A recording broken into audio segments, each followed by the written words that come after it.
DC versus SRH मुकाबला हुआ रद्द। केकेआर के लिए खुल गए प्लेऑफ के सारे रास्ते। डीसी को पहुंचा फायदा या फिर नुकसान, समझे पॉइंट्स टेबल के पूरे समीकरण। यार प्लेऑफ का जो रेस है वो दिलचस्प बन गया है। अगर हम आज के मुकाबले की बात करें तो दिल्ली कैपिटल्स वर्सेस एसआरएच का मुकाबला रद्द हुआ।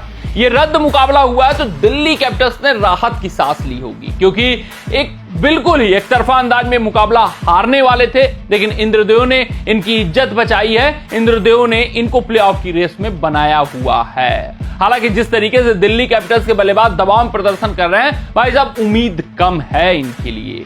क्या कुछ मुकाबले हैं दिल्ली कैपिटल्स के लिए, क्या कुछ समीकरण है पॉइंट्स टेबल का, और केकेआर टीम क्यों अब उम्मीद जग चुकी है, क्यों ये प्लेऑफ के रेस में आ चुके हैं, क्या कुछ है हर टीम का समीकरण, आइए पॉइंट्स टेबल के जरिए आपको समझाते हैं, पूरे विस्तार से बताते हैं। इस मुकाबले पर अगर हम सबसे पहले चर्चा करें तो दिल्ली कैपिटल्स पहले बल्लेबाजी करते हुए मात्र 133 रन 7 विकेटों के नुकसान पर बनाती है। पैट कमिंस आज पूरे रौद्र रूप में दिखते हैं कप्तान, और अगर मैं बात करूं तो 4 ओवर में 19 रन देकर 3 विकेट निकालते हैं। पूरी तरीके से वो कमर तोड़कर रख देते हैं पावर प्ले की ओवरों में।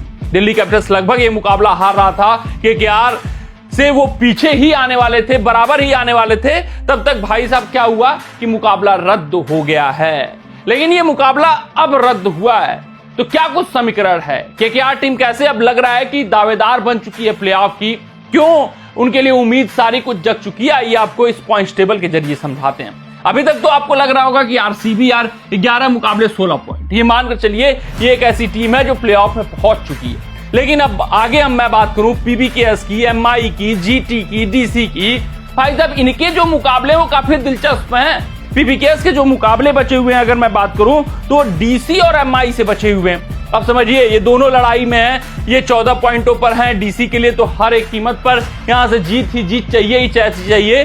तो एमआई और डीसी से पीबीकेएस के बचे हुए 3 मुकाबलों में 2 मुकाबले हैं। फिर एक मुकाबला उनका जरूर आरआर से आसान कहा जा सकता है, लेकिन ये 2 मुकाबला काफी टफ है। तो यानी मैं दूसरी टीम की बात करूं पीबीकेएस की तो ये 15 पर अटक सकते हैं, या फिर अगर एमआई से हारे तो 17 पर जा सकते हैं। डीसी से भी हारे तो 17 पर, आरआर से जीते तो 17 पर अटक सकते हैं। यानी पीबीकेएस के लिए राह आसान नहीं है। फिर आते हैं एमआई टीम की, अगर मैं चर्चा करूं तो एमआई के भी मुकाबले काफी कठिन है। एमआई के मुकाबले जीटी से हैं, एमआई के मुकाबले डीसी से हैं, और एमआई का मुकाबला पीबीकेएस से है। तो इनका देखिए कितना टफ है।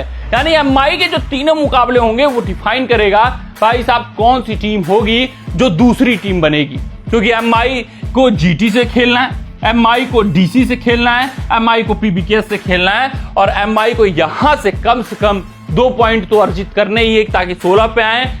इवन 2 मुकाबले इनको जीतने होंगे 18 पर पहुंचने के लिए, क्योंकि 17 पर नहीं पहुंच सकते, ना ही 2 मुकाबले अफोर्ड कर सकते हैं हारने के, क्योंकि यहां से 17 पॉइंटों तक काफी टीमें पहुंच सकती हैं। अगर ये 16 पे अटके तो फिर मुंबई इंडियंस बाहर जा सकती है। यानी कि अभी तक जो हम कर रहे हैं यार मुंबई पहुंचेगी, मुंबई दूसरी टीम बन सकती है, लेकिन मुंबई के जो अपोनेंट्स हैं वो जीटी है, डीसी है, पीबीकेएस है, तीनों टफ अपोनेंट हैं, तीनों टक्कर देंगे मुंबई को, तीनों प्लेऑफ के रेस में बने हुए हैं। यानी ये जो पॉइंट्स टेबल अभी तक सरल दिख रहा है, जहां पर हम लोग को लग रहा है कि भाई साहब ये टीमें लग रहा है 17 पे क्वालिफिकेशन होगा कि 18 पर क्वालिफिकेशन होगा। ये क्वालिफिकेशन इवन 14 पे हो सकता है, या फिर क्वालिफिकेशन 17 पॉइंटों पर जाकर अटकेगा। वो मैं समझाऊंगा आपको कैसे, क्योंकि अगर मैं बात करूं जीटी की तो उनके लिए भी अपोनेंट काफी टफ हैं, लेकिन इनके लिए 4 मुकाबले हैं, 14 पॉइंट हैं। तो मानकर चलिए आरसीबी और जीटी 2 ऐसी टीमें हैं जो प्लेऑफ में जगह बना सकती हैं। बाकी पीबीकेएस, डीसी और फिर केकेआर की मैं बात करूं तो वो केकेआर, ये 3 टीमों में टक्कर है, 2 स्पॉट के लिए टक्कर है।